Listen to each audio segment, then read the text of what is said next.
Halo anak-anak, selamat pagi dan selamat belajar ilmu pengetahuan alam bersama Ibu di sini. Perkenalkan, nama Ibu Niputu Irsa Perwitasari. Kalian bisa panggil Ibu Irsa. Ibu di sini mengajar IPA buat kalian khususnya pada kelas 8K. Nah, cukup sekian perkenalan Ibu. Mari kita lanjut ke materi, yaitu kita akan belajar mengenai gerak benda dan makhluk hidup di lingkungan sekitar. Nah, tujuan pembelajaran kita hari ini yaitu siswa mampu menjelaskan konsep gerak benda. Yang kedua, siswa mampu menentukan besaran unsur-unsur dalam gerak. Dan yang ketiga, siswa mampu melakukan percobaan tentang gerak. Baik, Ibu akan menjelaskan sedikit ya anak-anak masalah konsep tentang gerak terlebih dahulu. Nah, mengapa benda dapat bergerak? Mengapa? Karena benda dapat bergerak karena dia memperoleh gaya yang bekerja pada benda tersebut. Nah, gaya itu berupa gaya gravitasi bumi, dorongan maupun tarikan. Suatu benda dikatakan bergerak apabila posisi atau kedudukan benda tersebut berubah dari posisi awal ke posisi akhir. Artinya, bila benda tersebut berada di titik A, kemudian berpindah dia ke titik B, maka benda itu akan dikatakan bergerak. Seperti itu. Nah, kita akan mempelajari pembelajaran IPA. Jadi anak-anak, sebelum memulai lebih lanjut lagi, kalian siapkan buku catatan, buku kosong. Kalian bisa mempersiapkannya mulai dari sekarang. Catat materi apa yang penting-penting, karena kan tidak selalu kalian memegang HP untuk belajar. Jadi catat dulu yang penting-penting. Kalian bisa baca-baca di saat waktu kalian senggang. Nah, kemudian kita lanjut belajarnya. Belajarnya di sini santai ya anak-anak ya. Kalian bisa dengar suara Ibu sambil lihat gambar-gambar yang Ibu berikan. Tapi di akhir pembelajaran, Ibu akan memberikan paling tidak 2 atau sampai 3 soal. Jadi kalian kerjakan baik-baik. Nanti soalnya dan jawaban ingat bisa dikerjakan di classroom. Seperti itu. Mudah-mudahan kalian paham ya. Nah, gerak dapat dibedakan menjadi 3. Kita lanjut lagi ya. Yaitu gerak pada benda, kemudian gerak pada manusia, gerak pada hewan, gerak pada tumbuhan.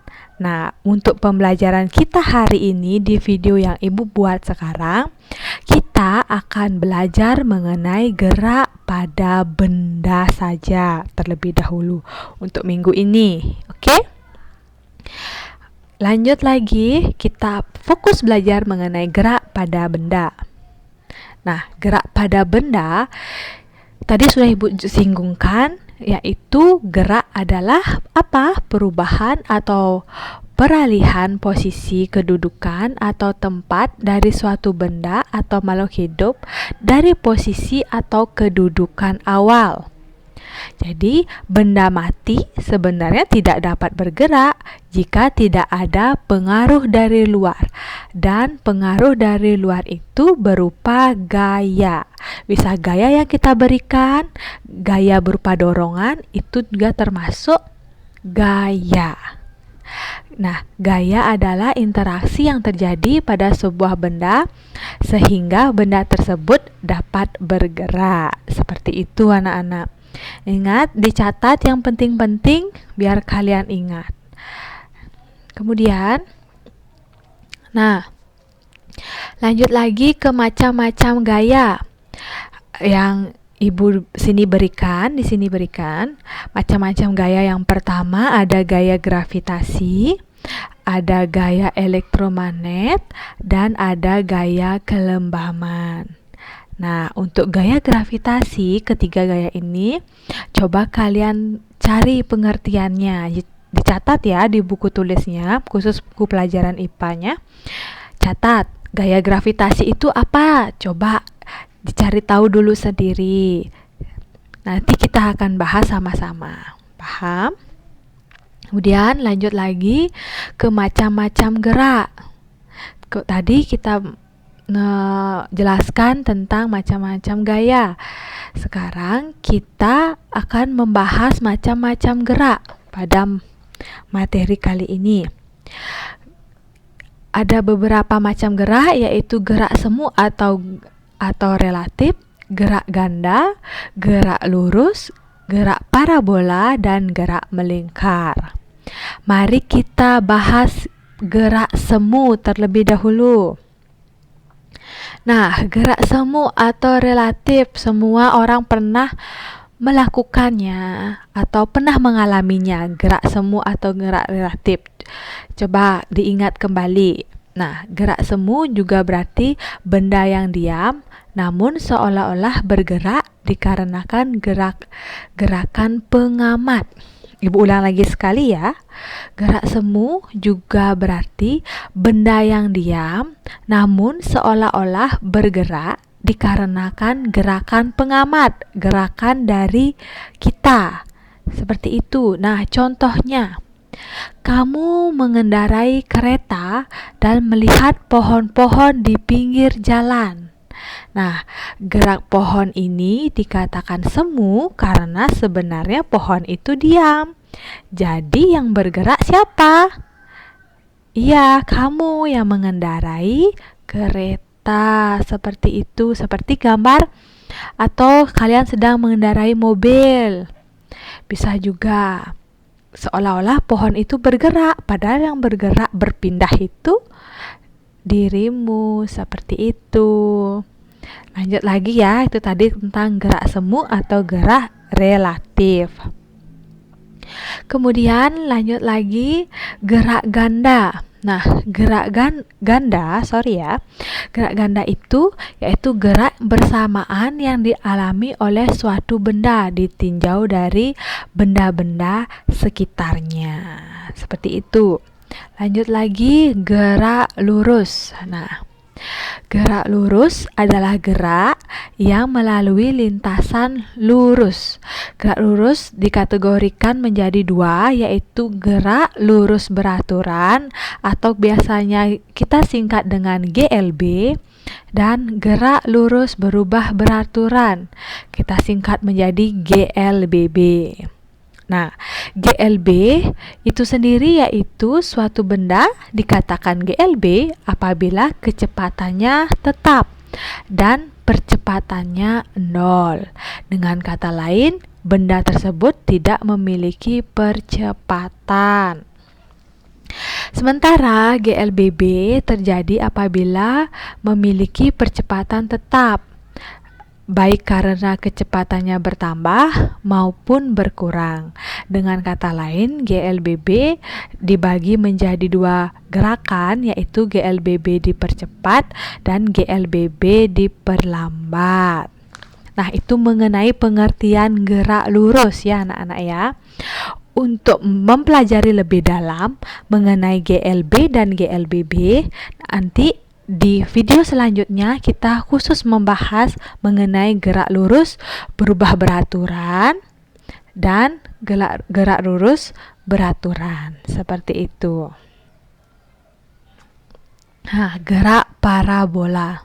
Nah, gerak parabola ini seperti kalian lihat di gambar, yaitu gerak suatu benda yang lintasannya berbentuk parabola. Ada dua jenis gerakan parabola, yaitu gerakan setengah parabola seperti pada gambar dan gerak parabola atau gerak peluru seperti itu. Nah, gerakan melingkar dibagi menjadi dua, yaitu gerak melingkar beraturan dan gerak melingkar berubah beraturan. Nah, tadi itu macam-macam gerak. Sekarang kita membahas mengenai unsur-unsur gerak. Nah, unsur-unsur gerak itu dapat dibagi menjadi 3. Yang pertama, unsur gerak itu ada kedudukan, jarak, dan perpindahan. Kemudian ada kelajuan dan kecepatan, serta ada percepatan dan perlambatan. Tadi di pemahaman gerak lurus sudah kita bahas, kita kembali dulu ke gerak lurus ya. Pengertian GLB, apa itu percepatan Bu? Apa itu kecepatan? Nah, sekarang kita akan membahasnya terlebih dalam lagi. Lanjut ya. Nah, pertama sebelum kita membahas kelajuan kecepatan pada GLB dan GLBB, kita membahas tentang kedudukan, jarak, dan perpindahan. Pemahaman konsep yang paling umum sekali ya. Lanjut. Nah, kedudukan, jarak, dan perpindahan. Nah, kedudukan adalah letak atau posisi suatu benda pada waktu tertentu terhadap acuannya. Ya, itu dinamakan kedudukan. Ya. Kemudian, jarak merupakan panjang lintasan yang ditempuh. Ya. Jarak merupakan panjang lintasan yang ditempuh. Namun berbeda dengan perpindahan. Kalau perpindahan adalah jumlah lintasan yang ditempuh dengan memperhitungkan posisi awal dan posisi akhir, atau dapat dikatakan perpindahan merupakan selisih kedudukan akhir dengan kedudukan awal. Nah, yang penting ini, pengertian yang penting ini kalian bisa catat di buku kalian ya. Dah, lanjut lagi mengenai masalah kedudukan, jarak, dan perpindahan. Nanti akan Ibu bahas lagi di soal supaya kalian mengerti. Oke. Kemudian lanjut lagi tentang kelajuan dan kecepatan. Oke, kelajuan dan kecepatan. Nah, pertama, kelajuan adalah perubahan jarak terhadap posisi awalnya dalam suatu selang waktu tertentu tanpa memperhatikan arahnya. Itu dinamakan kelajuan, ya. Sedangkan alat yang digunakan untuk mengukur kelajuan adalah dinamakan speedometer. Jadi gimana? Kelajuan itu adalah perubahan jarak terhadap posisi awalnya dalam suatu selang waktu tertentu tanpa memperhatikan arahnya. Nah, catat ini rumusnya. Besarnya kelajuan dapat dicari dengan menggunakan rumus di bawah ini ya, yaitu V sama dengan S per T. V itu apa? V itu kelajuan ya. Kelajuan sama dengan jarak per waktu yang ditempuh. Itu. Silakan kalian catat. Kemudian itu mengenai kelajuan. Lanjut lagi kita bahas mengenai kecepatan. Nah, kalau kelajuan yaitu perubahan jaraknya ya. Nah, berbeda dengan kecepatan. Jika kecepatan yaitu perpindahan yang ditempuh oleh benda tiap satuan waktu. Kecepatan selain memperhatikan nilai, juga memperhatikan arah geraknya. Berbeda dengan kelajuan ya. Maka dari itu kecepatan termasuk besaran vektor. Karena apa? Karena kecepatan memperhatikan arah geraknya. Nah, kecepatan dapat diukur dengan alat velocitometer. Nah, Masih ingat mengenai perpindahan, pengertian perpindahan sebelumnya? Jadi perpindahan di sini ya, perpindahan adalah jumlah lintasan yang ditempuh atau selisih kedudukan akhir dengan kedudukan awal. Nah, sama-sama ya, rumusnya kecepatan dan kelajuan itu sama. V itu kecepatan, yaitu ini apa? Delta. Ya, kalau ada yang belum tahu, segitiga ini namanya delta S. Delta S itu apa? Delta S itu seperti pengertian tadi, selisih kedudukan akhir. Jadi perpindahan delta S yaitu selisihnya dari awal hingga akhir. Seperti itu. T itu sama selang waktu. Nah, contoh ya biar kalian paham lagi mengenai soal kecepatan dan kelajuan. Ibu kasih contoh soalnya. Nah, seorang pengendara motor bergerak di lintasan di lintasan X, Y, dan Z.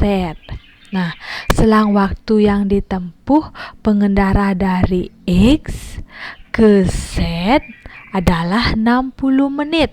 Seperti pada gambar. Jadi waktunya itu 60 menit. Kita bahas ya.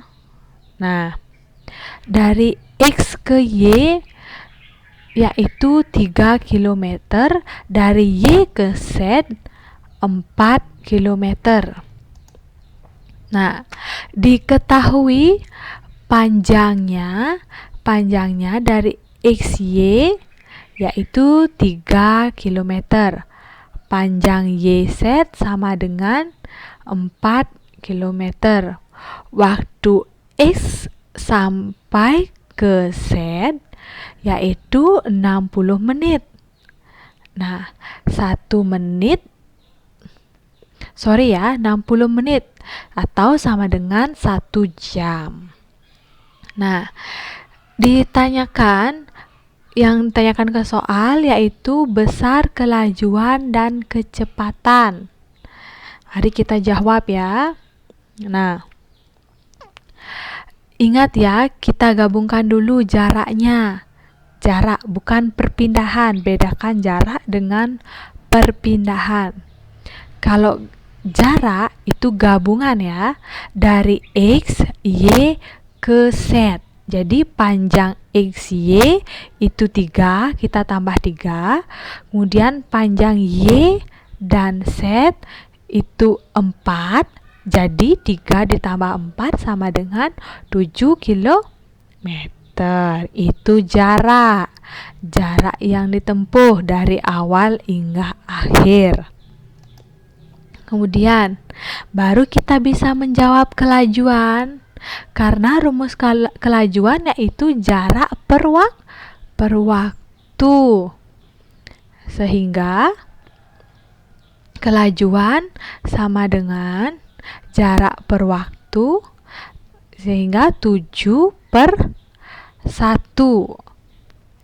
Di mana dapat 1? Ini ya, waktunya 1 jam. Ya, kita ubah sama dengan 10 km per jam. Dapat kelajuannya. Itu baru kelajuan. Kemudian kita lanjut lagi.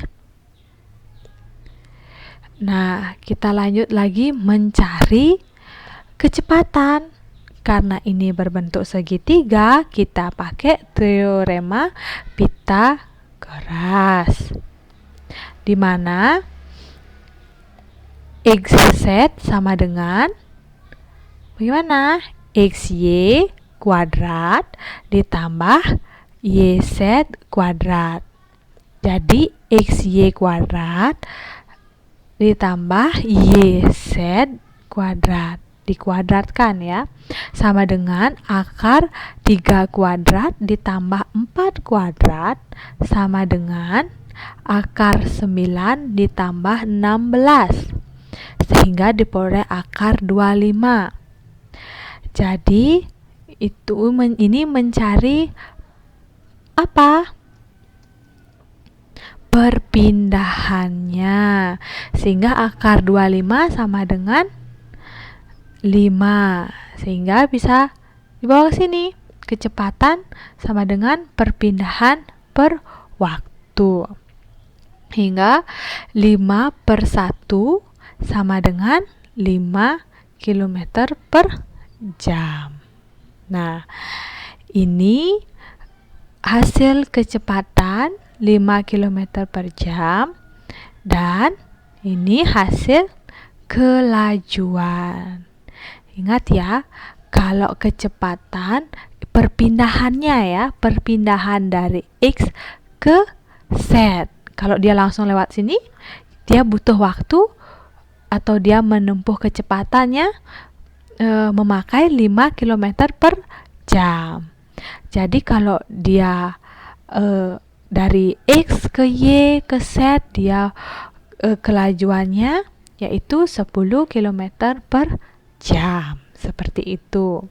Semoga kalian paham. Yang penting-penting silakan dicatat. Jika ada kesalahan di pengertian video ini, mohon dimaafkan, mohon dikoreksi kembali anak-anak ya. Terima kasih.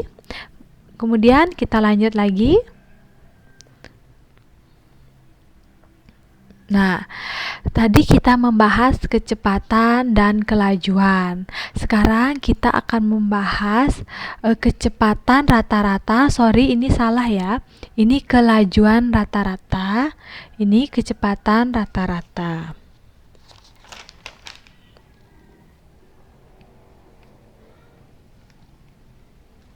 Sorry ya. Ini yaitu kecepatan rata-rata, yaitu segitiga ini perpindahan. Kemudian di sini secara matematis kelajuan rata-rata. Maaf belum Ibu edit. Ini tulisannya kelajuan rata-rata ya. Jadi kelajuan rata-rata yaitu namanya sigma. Yang ini ya, ini sigma, ini delta. Delta itu selisih, kalau sigma itu jumlah ya, dijumlahkan. Kalau ada rumus delta berarti dikurangkan ya, pengurangan dari posisi akhir ke posisi awal. Nah, ini ya keterangannya. V di sini yaitu kecepatan rata-rata, ada garis di bawah di atasnya. Itu menandakan itu kecepatan rata-rata sama dengan delta S. Delta ya sama dengan S akhir, jarak akhirnya dikurang jarak awalnya. Itu dinamakan perpindahannya pada kecepatan ya. Kemudian delta itu perubahan waktunya. Seperti itu. Kemudian itu tadi. Sekarang kelajuan rata-rata yaitu ini ya, sama ya, kelajuan dan kecepatan lambangnya sama. Maaf ini Ibu salah mengetik. Ini yaitu kelajuan sigma S. Sigma S itu jumlah ya, yang tadi Ibu bahas. Seperti ini ya. Bentar ya. Nah, sigma S itu jumlah dari X ke Y, Y ke Z ditambahkan. Seperti itu. Paham ya? Sigma S jarak tempuhnya ditambahkan dengan sigma T. Jadi kalau ditanyakan di soal kalau diketahui di soal ya, T-nya atau waktu tempuhnya ada 2. Kalau ditanya tentang kelajuan, silakan kalian jumlahkan sesuai dengan rumus. Pokoknya kalau sigma itu jumlah, kalau delta itu dikurangkan dari akhir ke awal. Seperti itu. Semoga kalian paham. Nah, ini contoh soalnya ya. Contoh soal kelajuan dan kecepatan rata-rata. Semoga kalian paham ya. Arman berlari dengan rute ACB dan posisi A pada X1 yaitu 1 meter. Ini ya, coba bisa dilihat ini pada 1 meter. Menuju ke arah kanan dan sampai pada posisi X2 sama dengan 11 meter di titik C.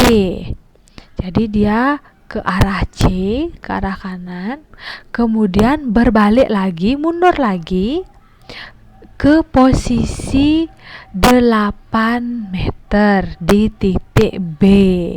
Jadi dari A ke C lalu ke B. Jika waktu yang digunakan adalah 4 sekon, maka berapakah kecepatan dan kelajuan rata-ratanya? Lanjut.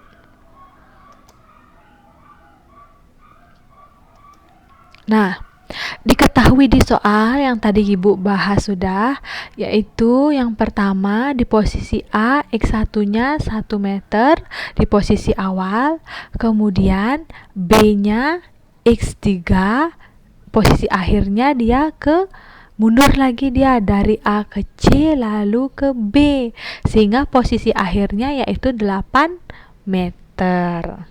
Sampai sana paham ya? Jika waktu yang digunakan adalah 4 sekon, yaitu delta T sama dengan 4 sekon, berapa kecepatan dan kelajuan rata-rata yang ditanya? Kecepatan dan kelajuan rata-rata. Oke, kita jawab yang pertama, yaitu kecepatan rata-rata, yaitu rumusnya apa? V sama dengan delta S per delta T sama dengan 7. Dimana dapat 7? Yaitu S akhirnya berapa? 8 S akhirnya ya, dikurang S awalnya 1, sehingga memperoleh 7 meter. 7 per 4. Dimana dapat 4? Ini delta T 4 sekon, sehingga sama dengan 1,75 meter per sekon. Seperti itu. Nah, itu mencari kecepatan rata-rata. Kemudian lanjut mencari kelajuan rata-rata. Nah, kelajuan rata-rata yaitu jumlah ya, dari A ke C lalu ke B. Nah, jumlahnya yaitu dari jarak AC ditambah jarak C ke B. Nah, jarak A ke C berapa? 10 meter. Coba kita hitung ya. 1, 2, 3, 4, 5, 6, 7, 8, 9, 10. Sehingga dari A ke C 10 meter. Kemudian dari C ke B yaitu kita hitung dari sini 1, 2, 3. Sehingga memperoleh 3 meter. Jadi 10 tambah 3 sama dengan 13. Kemudian T-nya tetap dari TACB karena diketahui cuma 1, jadi pakai 4 sekon. Sehingga kelajuan rata-ratanya yaitu jumlah dari jaraknya yaitu 13, jarak yang ditempuh di per delta T per 4, sehingga memperoleh jawaban 3,25. Seperti itu ya. Nah, semoga kalian paham. Bagi yang belum paham, silakan diulang lagi videonya, diulang lagi dilihat dan dicatat, sehingga nanti setelah semoga pandemi ini berakhir, kita bisa bertemu, kita bisa belajar sama-sama bertatap muka, tidak dengan cara daring lagi, sehingga jika ada yang ditanyakan lebih lanjut, silahkan, jadinya bisa langsung ditanyakan ya. Kalau sekarang misalnya kalian ingin bertanya kepada ibu, silakan kalian bisa lewat WA secara langsung pribadi ke ibu. Seperti itu. Nah, kemudian lanjut mengenai percepatan dan perlambatan.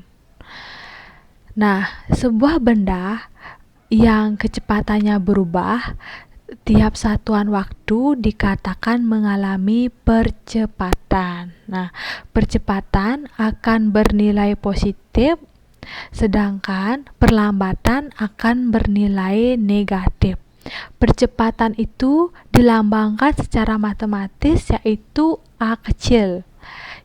Ya, A kecil yaitu percepatan. Kalau V yaitu kecepatan. Seperti itu, ya. Nah, jadi percepatan di sini sama dengan delta V per delta T.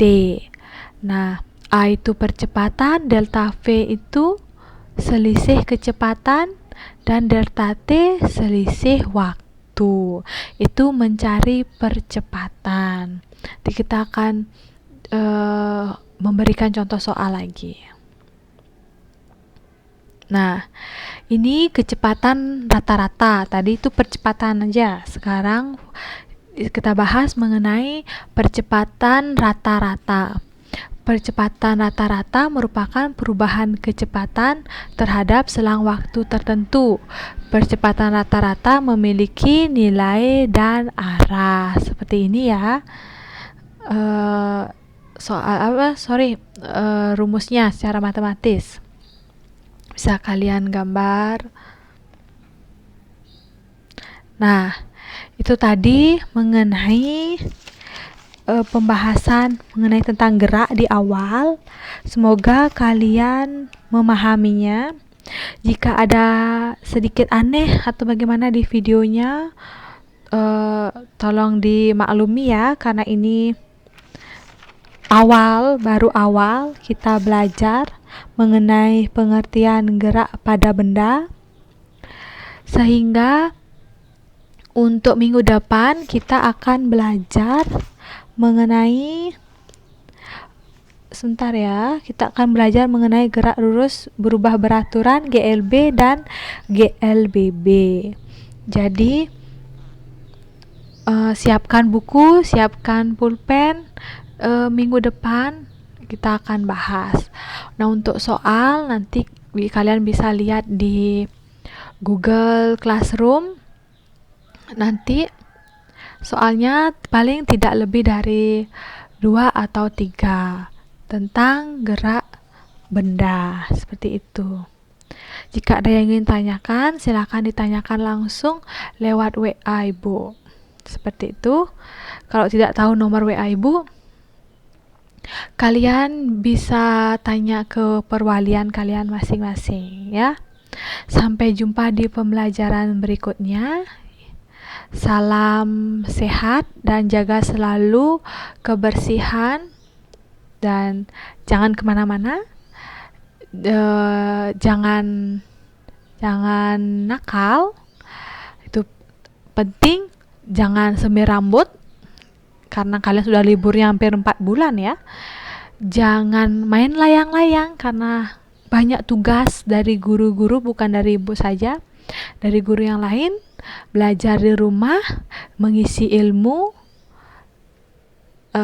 sampai pintar. Salam IPA semuanya, selamat belajar.